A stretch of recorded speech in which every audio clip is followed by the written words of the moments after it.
Hello students, welcome back to the biology class. So in the last class we continued the chapter number 17, that is the breathing and the exchange of gases, and we completed the topic of detailed structure of the lungs in the last class.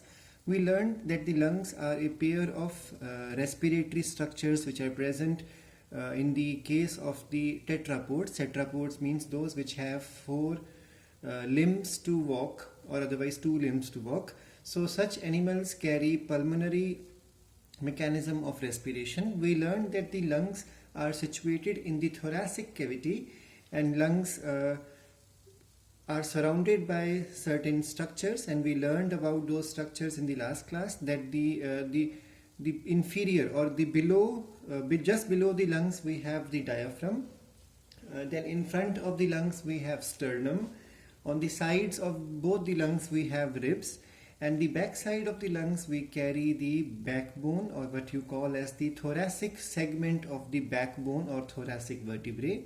We learned that the top portion just above the lungs we have the pectoral girdle, that means the shoulder girdle, as well as the neck. We learned about the characteristic shape of the lungs, that lungs carry the sides, and the one of the side of the lungs which is towards the outside of the body is the one which is convex in shape, and the one which is close to the food pipe or the windpipe or closer to the heart is concave in shape.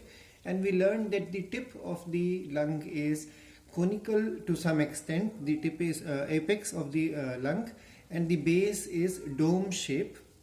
We learned that there are certain differences between the right lung as well as the left lung also.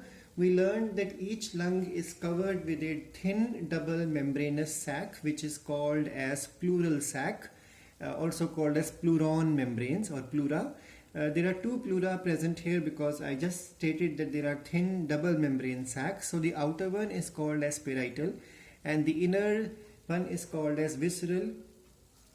We also learned that these two pleuron are separated by a minute or a thin gap. That gap is called as pleural cavity, also called as intrapleural space, and that space carry the pleural fluid. This fluid is always in a negative pressure, that means -4 millimeter Hg or mercury. This negative pressure keeps the lungs pulled tightly against the thoracic wall.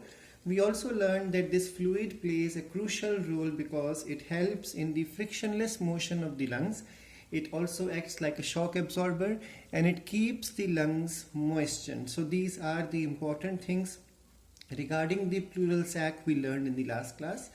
We learned that the trachea divides into two primary bronchi or the principal bronchi at the point which is called as carina. It is close to the at the level of the fifth thoracic vertebra, and we learned that the right and left lungs have some minor differences. So we learned that the right lung is wider, the left lung is narrower, and the right lung is shorter, 2.5 centimeters shorter than the left lung. So left lung is longer. But when we see the overall size, the right lung is bigger in size compared to the left one. Therefore, the right lung is heavier. 625 gram is the weight of the right lung when compared with the left lung, which is lighter, 565 gram. We also learned that there is called as a cardiac notch which is present in the case of the left lung, and such a notch is absent in the case of the right lung. We learned that the entry of the primary bronchus in the right lung is more vertical when compared with that of the left lung. Because of this, the pollution added is introduced into the right lung more compared to the left one. And we also learned that there are 3 lobes present in the right lung when compared with the left lung, which has only 2 lobes. And we learned the names of the fissures also, the horizontal fissure and the oblique fissure, which are present in the right lung, and only the oblique fissure is present in the left lung.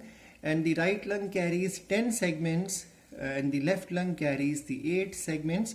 And even the position of hilum, we learned that the hilus is a depression on the surface, like in the case of kidneys or beans. So the hilum or hilus of the right lung is situated at the level of fifth thoracic vertebra, but when we see the left lung, the hilum or the hilus of the left lung is situated at the level of the sixth thoracic vertebra.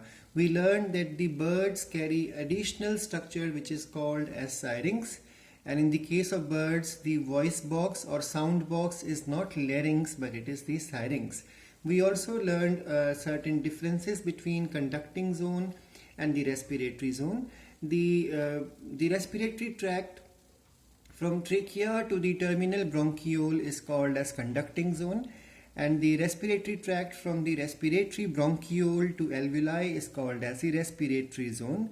We learned that the functional unit of lungs are alveoli, and to an approximate there are 300 million alveoli present per lung, and the membrane through which the gas exchange takes place in the alveoli between the alveolar sac and the blood capillary, that the gap or the distance or the thickness of the respiratory membrane is only 0.2 micrometer in thickness.